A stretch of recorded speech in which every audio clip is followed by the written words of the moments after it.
Welcome. And thank you everyone who's joining us today for Elevate Your Work. Many people at this moment are creating events for Adelaide Fringe 2023. So we're in a fun time. We're at the moment, you might already have your project, you might already be doing something that's you've created years ago and developing further as you go, or you might be brand new. So it's a really interesting topic to talk about. We always want to take our work to the next level.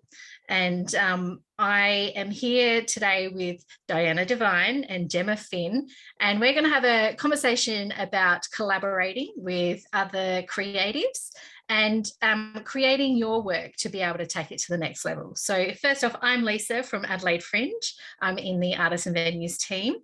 I'd like to acknowledge that we are recording on Kaurna land today, and we'd like to pay our respects to elders past and present, and welcome to all First Nations who are joining us in this session. So I'm just going to start with a bit of an introduction both for Diana and Gemma. Welcome both of you. Thank you so much for joining us. I would just like to, let's start with Diana. Let's have a bit of a recap of what you do and how we've come to know you today. Yeah, well, hi, I'm Diana. That is not my legal name, that's my stage name. I started off in burlesque, just performing independently as a hobby, kind of fell into doing it full time and started producing burlesque shows, which led me to discover that I really, really love creative production in general. That kind of got me into this very cool position at Carclu, a 12-month residency there as an emerging creative producer, which is where I met the lovely Gemma. Great handball, Gemma. Welcome. Thanks for having me. And can you give us a little history of your creative work so far? Yeah, so I started as studying journalism and politics at uni. And at that time, I started as a box office casual at the Fringe, actually. And over the course of 5 years, worked my way up to being a coordinator. And it was then that I found my love for events and anything to do with events. So kind of went away from the journalism world and jumped into creative producing, which is how I met Diana. So we're both, emerging creative producers at Carclu. But given my journalism background, my field of producing has actually been more documentary based. So producing events as a form of content for the documentary that I'm also producing. So kind of combining the worlds. I love that. I guess for a little bit of history, could one of you just give us a little bit of a recap about what the program is at Carclu that you're both a part of? Yeah, I can jump on that. So this was actually the first year of the Emerging Creative Producer program, but before that, they've been running the Share House program for a few years now. So the Share House program is basically a program to get emerging artists in to be able to further their arts practice using Carclu as a kind of base for their creative practice. So initially it was just artists. And then, in 2022, they introduced the Emerging Creative Producer program, which allowed us to each nominate like a passion project that we wanted to develop with the support of Carclu. With that, I created Embrace Disability Arts Festival. And then we had a couple of people, our two other colleagues produced some in-house Carclu events. One of them was a Art Lives Here celebration of Carclu's like contributions to the artistic community in Adelaide, basically. And then the other one was DevFest. So it was an emphasis on the development side of the creative process and less about like achieving a result. And so it was very just artist focused. And then, Gemma, do you want to tell us about your project as well? Yeah, so it's a feature documentary with the aims for the film festival circuit that, as I mentioned before, creating or producing events as well to double as content, but also to have the purpose of the event as well. So producing, directing, this large scale documentary, but it involved attending things like Darwin Fringe for an exhibition up there. So really collaborating with different producers around Australia and different events that kind of supported my overarching themes in the documentary. Amazing. And did you find that, is this program still running for you, or have you, like, is it 12 months, or how long are you in that program for? Yeah, it's just about 10. Yeah. Okay, great. And so in terms of that time frame, have you obviously met a lot of people along the way, or was there already people that you knew of that you've finally got to meet in person? Like, can you give us a little bit of a snapshot on how that process was in meeting all the new industry members, I suppose? Yeah. Well, Gemma, you've met a bunch of people, right? All those people you've interviewed. And yeah, it's been incredible.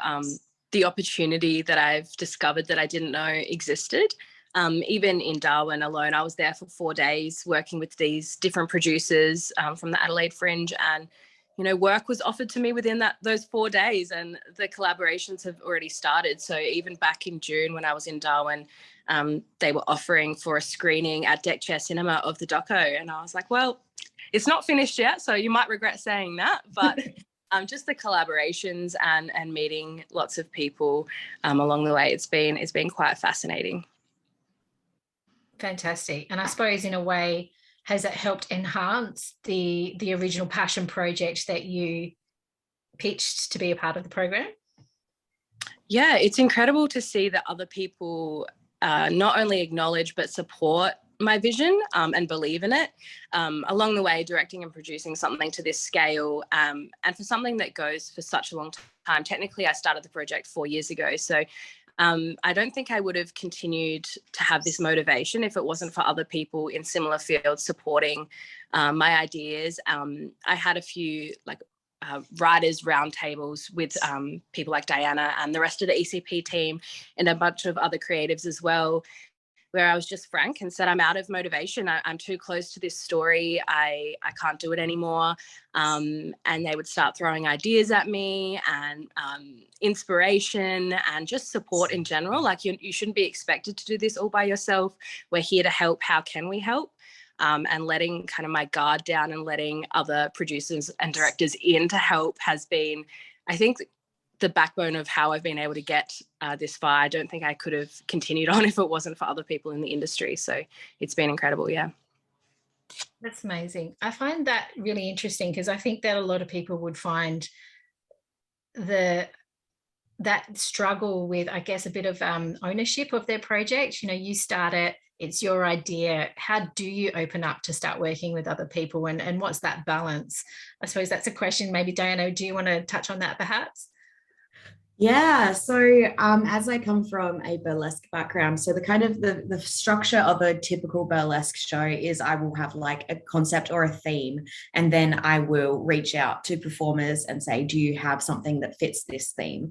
So I don't usually have a huge amount of creative control over like the routines that are performed in my shows, which was great practice for putting on a whole festival because, I obviously don't have much control over what the artists put on in a festival as well. But yeah, so being able to be influenced by like the artists and the cast members that I bring on board, and like having that, I guess, openness to adjusting what I originally envisioned, I suppose. Yeah, and then I usually find being able to do that really changes the way the art comes across. It feels so much more genuine and balanced. And you're really you're telling the stories of many people rather than just this like one person's perspective, which I think has so much value, especially in these like really community focused projects. Yeah, absolutely. And I think it's really important to think about, there's so many skill sets that you don't have, and there's so many skill sets that are out there. So it's like, how do you find those people that you don't know yet, or that exist but you have never personally met? How have you struggled with, or has that been a challenge, or has that been quite easy? Gemma? I usually just ask them. yeah Or ask friends if they know someone, and then see what happens there. Yeah, I suppose it's hard because some people don't have that confidence, which is so lovely, that, you know, many do. And it is just a matter of just, even so, I suppose a quiet email sometimes is, you know, a nice gentle way of coming into someone's view. Gemma, did you have anything to add there? Yeah, I think a learning curve during this year has been eliminating ego, because at some point you have to see the bigger picture and go, okay, I'm going to crash and burn if I try to do this all myself, and maybe I'm not as incredible as I hoped to be, and that's okay. But if I have this ego that I'm going to do it all and I don't reach out or I don't accept help, this entire project will fail, and that has my name all over it. So by just removing a little bit of ego along the way and being willing to ask for help or allow that help in, the project will have a much higher success rate, or a chance of being successful. And I think the power of social media as well has been really helpful on my journey, at least. Just putting it out there. Can anyone help with this, and getting those recommendations in, and yeah, growing that network, because at the end of the day, the project is the main part that you want to succeed. So if that means kind of, yeah, ditching the ego, I think it's worth it.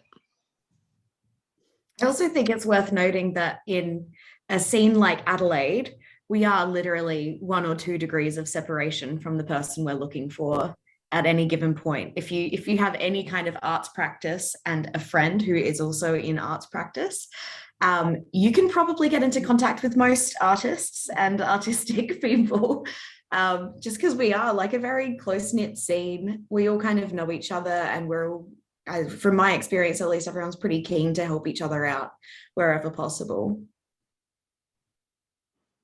Yeah, absolutely.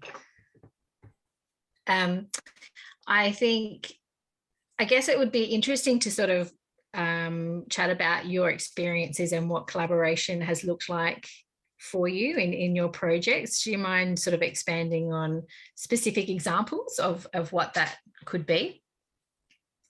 Well, should we talk about Backyard Picnic, the first one? Yeah. So in 2022, this year, we did our first ECP project, a group project, and produced the Backyard Picnic during Fringe.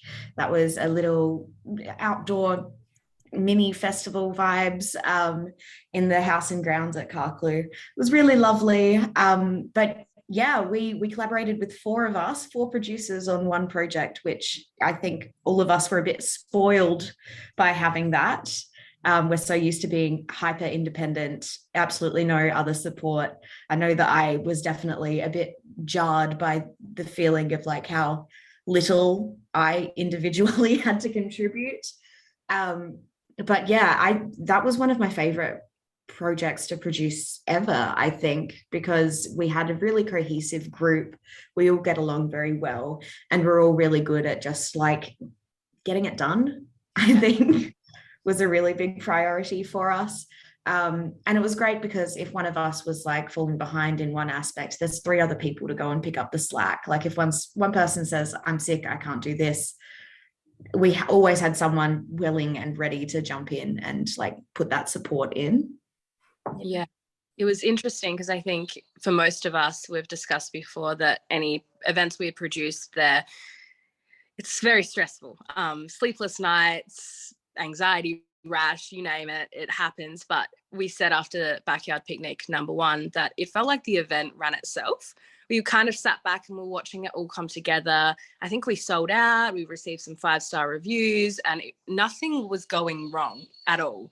And we were sitting back like, what have we missed? How is this happening? Like, how is this happening right now? And it was just collaboration. You know, we all took our little parts and we did them well, and it essentially made the event feel like it ran itself, which has never happened to me before, and it hasn't happened again since. So I think that says a lot about collaboration and trusting those who you're working with.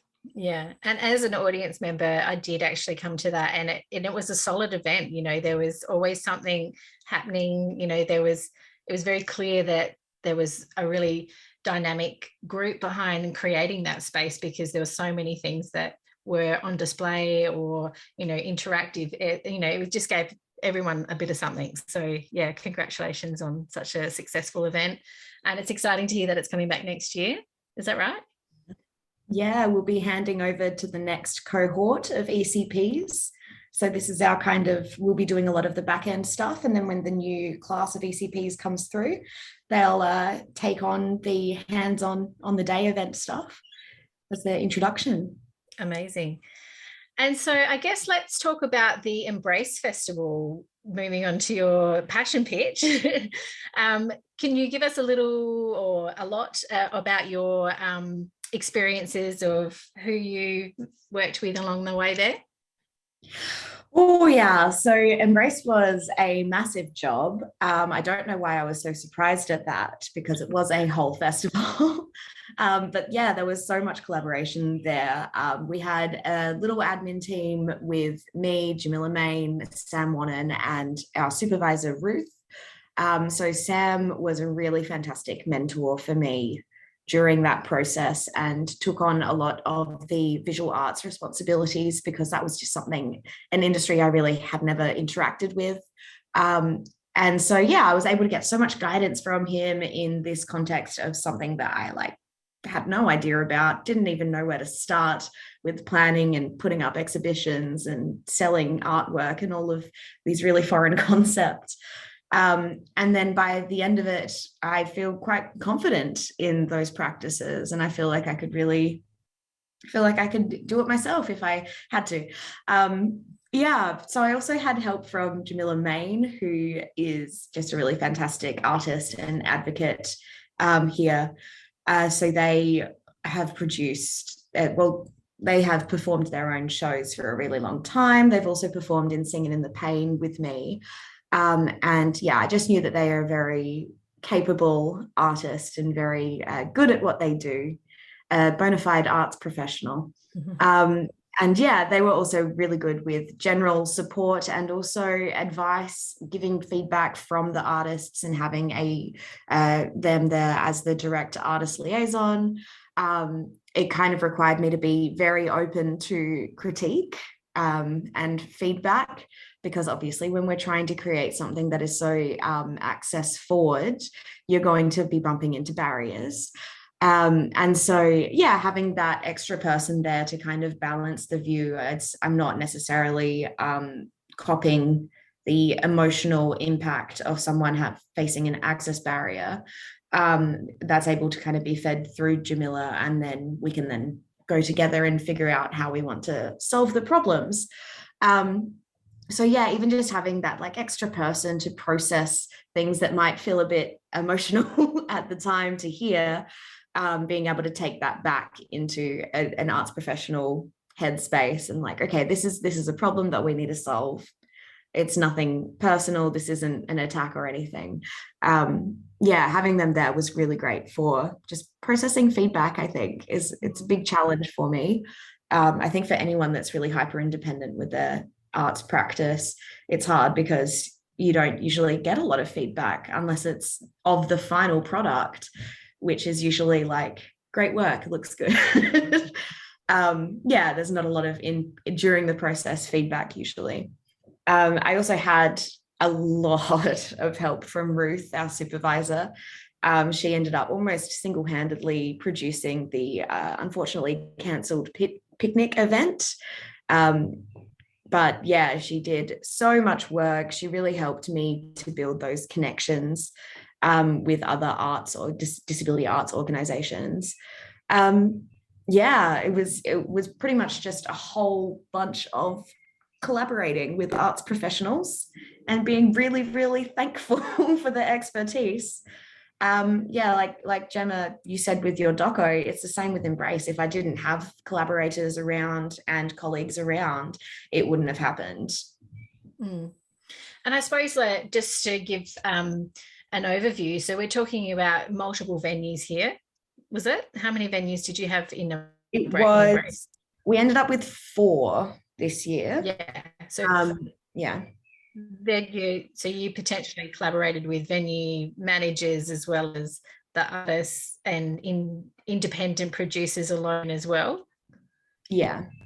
So most of the shows were all of the artists were just independent artists. None of them had done any self-producing before. Mm-hmm. So we also had to very much guide the artists through with like, here is how you build a show and an event and place those things there. Once again, we had the support of Jamila, who was our main kind of artist liaison, really helping with that. We had the incredible Jane Ellis put on a visual arts exhibition at Spark.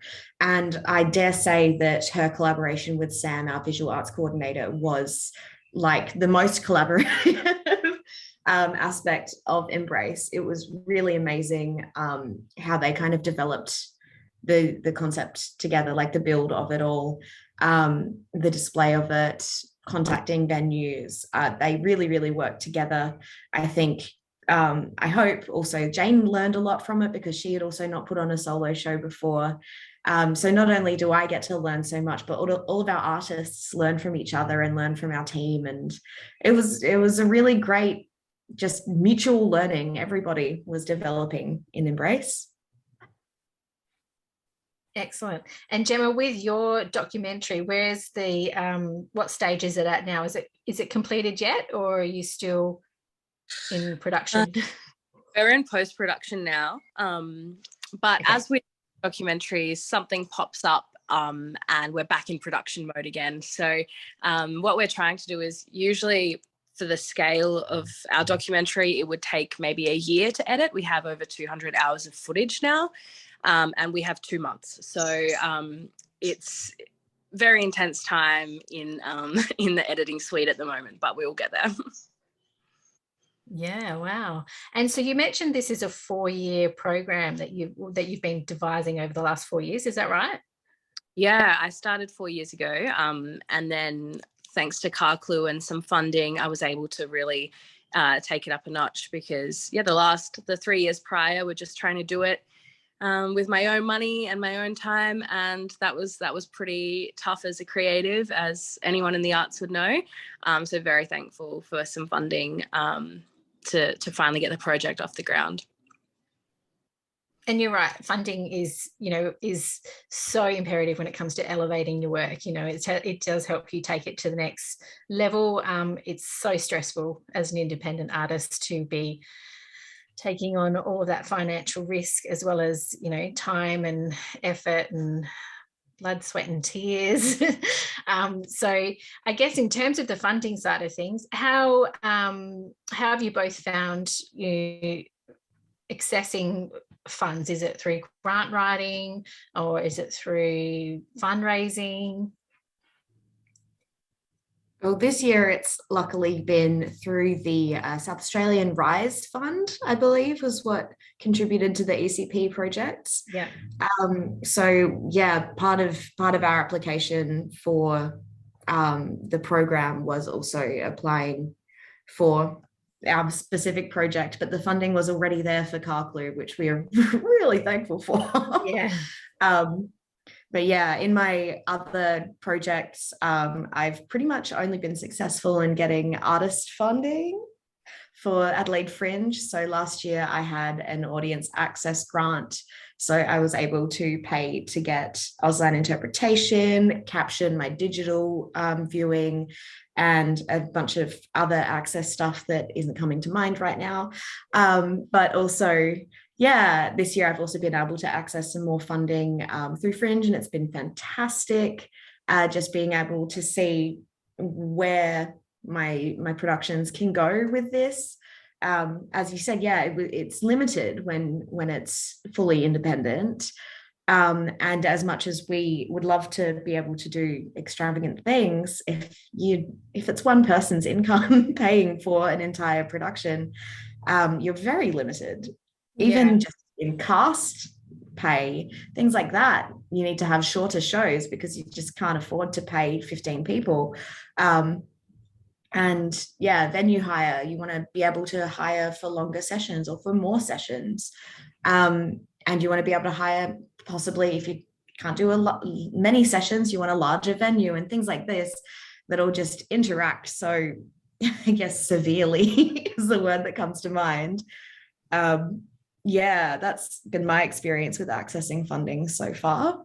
But I'm hoping with some of this experience from the ECP program as well, that those skills have developed more and more over these 12 months. Yeah, great.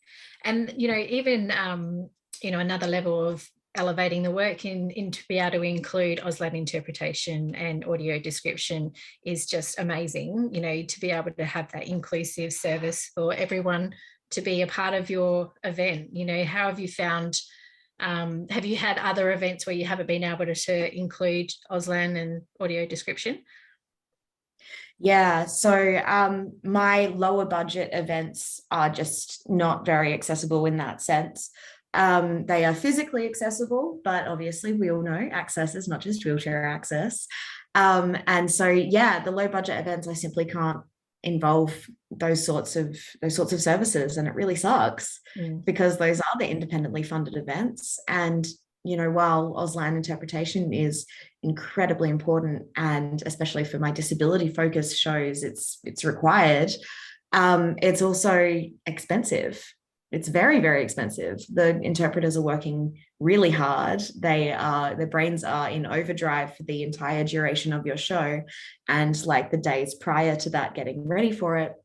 A season of Auslan interpretation could cost like $3,000 for me, which is typically the budget of an entire show for me. So yeah, having access to funding, especially dedicated funding for access features, it just really helps to reprioritize, I guess, your expenses. If something can only be used for access features, then you're not getting tempted to go, oh, maybe I'll get another cast member, or maybe I'll pay an interstate travel subsidy or something like that. It's like, no, this is for Auslan. This is for audio description. Yeah, I think it's just a really great way to kind of organize my budgeting and my priorities from a production perspective. Yeah, for sure. Have you been able to include any accessible features into the documentary at all, Gemma? Yeah, getting everything transcribed as we speak. And who knows what else is to come. I've just hired 2 new editors. So hopefully with their wealth of knowledge, they can really assist me in elevating the entire project as a whole. And once again, that's thanks to funding, being able to employ other local artists who, much like myself, have struggled to be paid fairly a lot of the time. A lot of the time we work, we do it for far less than what we're meant to be paid, if we're getting paid at all. So I think one of the benefits, or one of my favorite parts of having funding, is being able to employ other local artists, whether that's editors or film crew or musicians for the score, to really elevate the project, and they're getting a fair go. So lots of work to come in the next few months with the editing team. Yeah. Excellent. And have you got a launch or something like that in place? Yeah, so I'll be doing a soft launch, I guess you could call it, in January 7th. The topic of the documentary is quite sensitive, so I'm going to do an intimate screening with the participants. We've interviewed maybe 40 people in the doco alone, not including the research side. So we really want to give the participants an opportunity to watch the doco in a private, comfortable setting first, and then from there, hopefully some cinema screenings, and off to Darwin, and then fingers crossed some film festivals, but we'll see. Excellent. All the best with that. And Diana, where's your Embrace Festival heading to now? You've just done year 1. Yes, year 1 is done. I am taking 2023 off. I'm going to make it a biennial festival, so once every 2 years, just for the sake of working on disabled time, which is the concept of, like, when you're chronically ill and disabled, things are going to just come up and delays are going to happen, and it is absolutely unavoidable. There is no way to make up for that time. It's sometimes just lost time. Sometimes you just have to go sleep for 3 days, and that's okay. So with that in mind, yeah, I'm trying to keep it at every 2 years to give our artists plenty of time to prepare, to give myself plenty of time to recover and prepare between festivals. And then, yeah, to also give the same patience to our team and anyone else who wants to be involved, basically. Yeah, excellent. I guess I think it'd be really great for us to think about going forward for where we're at now and to Fringe 2023 at the moment. Let's say people were watching this with that in mind, that their event is 2023. Do you have any examples or from your experience of what type of collaborations or ways to elevate work from here, we're in November, through to February? What's some quick fixes, or obviously it's not always a quick fix, but there are some that you think that perhaps people might not have considered yet, but in your experience could be a good one to sort of flag, I suppose. I'll start with Gemma. That was Diana. Oh, yes, Diana. I'll start with one. I think, like, for example, if it's a theatre piece, have they considered either maybe a dramaturg, for example, like someone, if it's a self-devised piece that hasn't had a writing scene before or read very often, you know, have they considered anyone that's out there that could read that writing, or an outside eye watch what's happening on stage to sort of give feedback if they haven't had the opportunity to have a director, or, you know, have that creative team around them to, yeah, I know in my experience, my background, I self-devised works, and, you know, I had a team, but I never had a dramaturg, and that was something that I would love to, if I was to do again, have on board, because I see such value in that skill set. Okay, now I'll pass to Diana. Oh yeah, I mean, that's kind of essentially the heart of it, really, is just getting another person as well, who, you know, is gives feedback the way you will process feedback best. And that is not to say a yes man. But it is to say, like, if you are a bit of a sensitive soul, you maybe don't want to get someone who's going to be extremely blunt. And if you are someone who likes direct communication, you do not want someone just blowing smoke. So for me, I generally get a combination of that, depending on the stage I'm at in developing the show. In the early stages, for me, I like to go with a bit of bluntness, because not as much is decided and set in stone for me. So I can kind of adjust if something is outright a bad idea. I'm way more happy to hear that and make adjustments, you know, several months out from the show than a week out. So usually it's also being clear with, like, the sort of feedback you're seeking. Do you want highly detailed? Are you looking for, like, conceptual feedback? Are you looking for feedback in, like, the narrative or in the dialogue or whatever have you? And yeah, once again, just being really clear, because seeking feedback in itself is a collaboration. And so, yeah, you need to give a little bit to them for them to be able to know what to give back to you, I guess. Excellent. That's such a great thought to, yeah, what type of person are you to want to receive the type of feedback is really important to consider, and especially at what stage of your creative process you're at. Yeah. Gemma, have you had any ideas? Yeah, I was just thinking back to DevFest, which was the ECP-led event by Caitlin Ellen Moore, and they had something there. I think it was the long table Q&A, where 4 people sit around a table and the rest. This is obviously dependent on group size, but if you've got a big group in development or something like that, the rest of the group sit around the outside of the circle, 4 people in the middle, and you take a seat at the table if you have something to contribute, and you sit there for as long as you have something to contribute, and then you jump out of that seat, and that seat can remain empty, or someone else from the circle can jump in. And as an observer, I found that really beneficial. Sometimes if there's a big discussion happening, I might get a little bit overwhelmed and not actually take anything in. So I found it a really nice way it was really engaging, and different perspectives coming in, but you weren't put on the spot if you had nothing to contribute. You could leave that situation. So it was very it was up to you to decide whether you wanted to be involved or not. And obviously it was a larger group size at that, but I found that they came to a lot of really interesting resolutions and perspectives, and this was at the development stage of their project. So I really found a lot of benefit in that, and I think it could be used in many different situations, just depending on theme and topic. So I really liked that at DevFest. Yeah, great. Yeah, that's a great way to look at it, sort of just to get everyone's opinion when they're ready to give it, I suppose, in that sense as well. Yeah, excellent. And then also just going off of that as well, I think it's important to consider, like, you know, trusting your instincts amongst all the feedback and voices and everything that we're listening to. So I guess in this, on the flip side of collaborating, can you give some experience where you've sort of had to maybe had a challenge where you're like, maybe you don't necessarily agree with the people that you're collaborating with? Yeah, you know what I mean. Diana. Yeah, so I actually love disagreeing with, like, I love when people disagree with my creative ideas, because I do get very hyper-focused, one-track mind on my own ideas.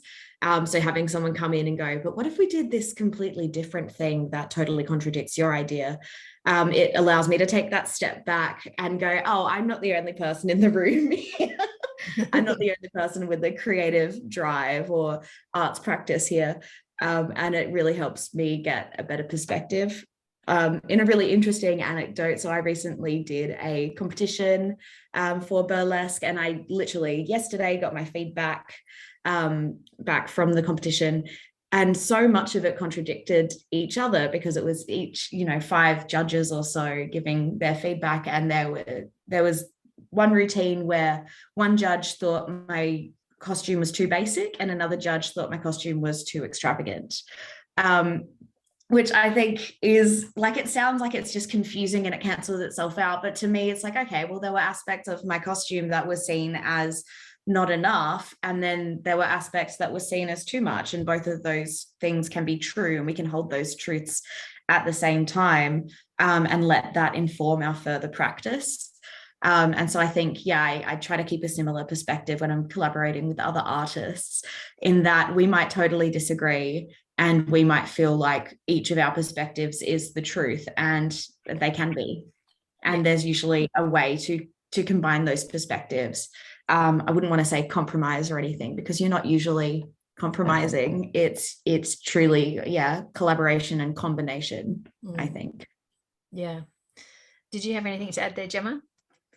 I think I agree with a lot of what Diana was saying, and I've had to learn a lot. Once again, that ego thing, taking a step back and going, okay, what actually serves the project most? I think you might be right, and I'm wrong. But in some instances, I've had to go off of lived experience and relationship to the project itself. So basing my decisions maybe not off what somebody else believes is right, and kind of going off of gut instinct, lived experience, and what I believe, what I would want to see happen if I was somebody else outside the situation. So it's a bit of a balancing act, when to kind of take it on and put the ego aside, and when to kind of stand your ground. And but either way, maintaining the focus of what serves the project and community best is always the way to go. But it's definitely challenging. It's come up against a lot of challenges in the last year, and continue to do so. So always learning. Yeah. And I think it comes down to the people that you do collaborate with is just having that trust, you know, and trusting that, you know, there will be times that aren't necessarily where you're going to see eye to eye, but that you trust they've got a valuable opinion, and they know that you do as well, and that, you know, at the end of the day, the product is going to be the best it can be because of both, or all the people that are involved and have been involved, or have just given insight, I suppose. It doesn't always have to be someone that's there from the beginning to the end either, does it? I definitely think that is what led to the Backyard Picnic collaboration being so successful. We were all coming in at a similar stage in our careers. We all considered ourselves capable, so why shouldn't we consider our colleagues who are in the exact same position capable? yeah, I definitely found it much easier to, I guess, trust the other ECPs, because if I didn't trust them, then technically I'm not trusting myself either, I guess. Yeah. Yeah, it was definitely much easier collaborating in that context, because we had, yeah, very much even playing ground. And it's a lot harder to either diminish your own abilities and make yourself go, I'm out of my league here. It's harder to do that because you've also got the job, but then it's also harder to diminish the value of other people's input, because yeah, they're in the same position as you, got there for a reason. Yeah, like same position, but totally different avenues how we got to that position as well, which I think really aided our success. You know, I came from a fringe background, so I had an understanding of ticketing and stage management and that kind of thing. Caitlin was amazing at the programming of the event, and Zoe had worked with a lot of the artists before and had, you know, put on shows before, and Jackie obviously could do it all and emceed the event and had that artistic capability. I couldn't MC for the life of me, and anything to do with the art wasn't so much my niche, but the logistics of putting on an event and bumping in and stage management, that was mine. And we all were at that same level, but totally different avenues to get to that level, which really meant that we could trust and we could get the job done. And yeah, it was honestly such a great experience. Yeah, I love that. Sounds like such a dynamic team. What great skill sets that we're all in the same program, but complementary of each other. It's amazing. Yeah, I'm gonna be quite sad for this contract to be ending, if I'm honest, because yeah, it's such a great combination of people. Everyone respects the heck out of each other. It's just, yeah, it's really nice. I'm going to be sad for it to end.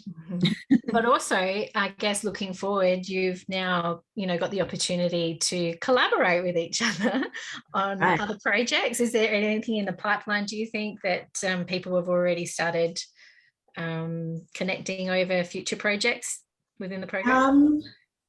Not at this stage. I mean, I'm always down to teach burlesque at your workshops, Gemma. Yeah. Offering myself a job on a live interview. I love that. Even though nothing is technically set in stone, I think it kind of is, in a way that I know I would always call on Jackie if needed. I hosted a workshop event 3 weeks ago now.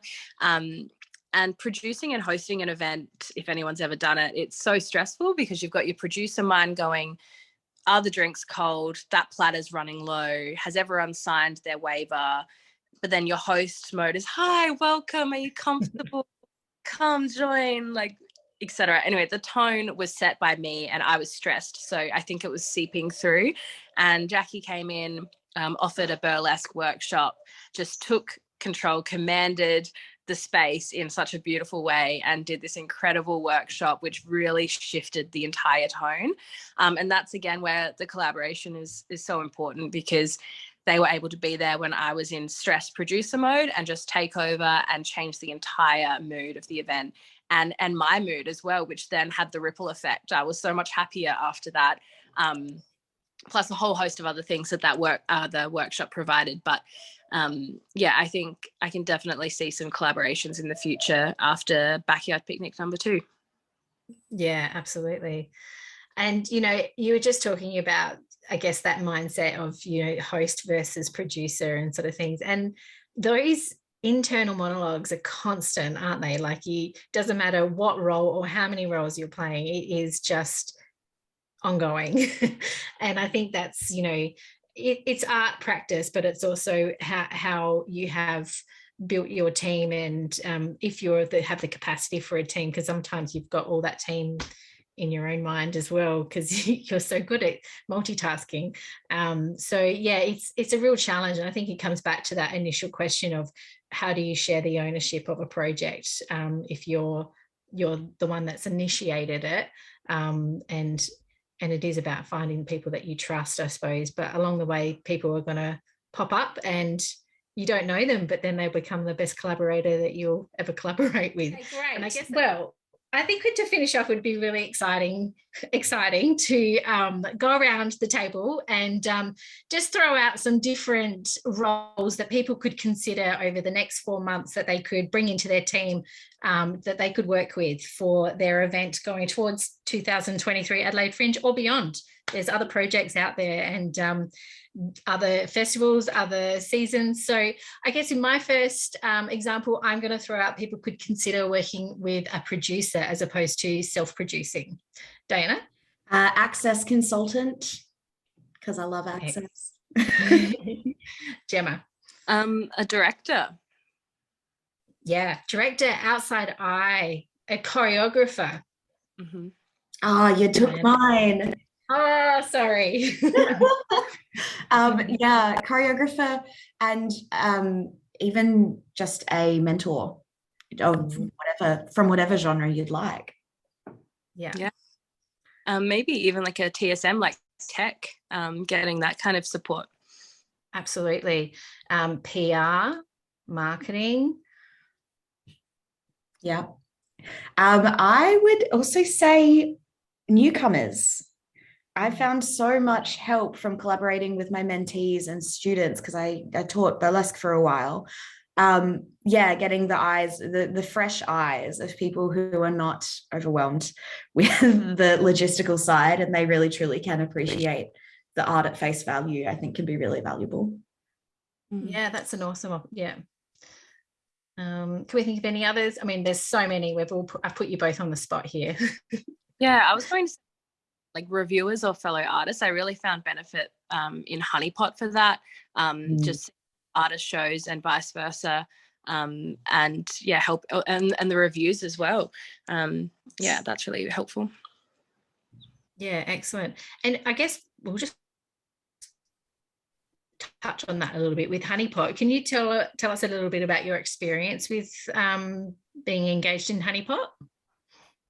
Yeah, well, I just popped in my details, the projects I was working on, my experience, and then people were just reaching out. There was a residency offer in Alice Springs. There were tickets to shows to come and, to see the show and give some tips or some thoughts. So many different types of opportunities. Like I did expect the ticket exchange and the artists collaborating with artists, but I didn't expect, the residency opportunities. And one of them was for, a space in Alice Springs, access to a particular stage that could be utilized. And I didn't see any of that coming. So it was actually really interesting and quite beneficial. So that was through producers that you met through the season, is that right? Yeah. Those opportunities? Yeah, all through and through Honeypot. So just having that profile up there and people being able to see what you're working on and saying, hey, this is quite similar to what I'm doing. We could work together in this way, or I would love to get your advice on this, or have you considered doing a residency somewhere? So it was quite great. Excellent.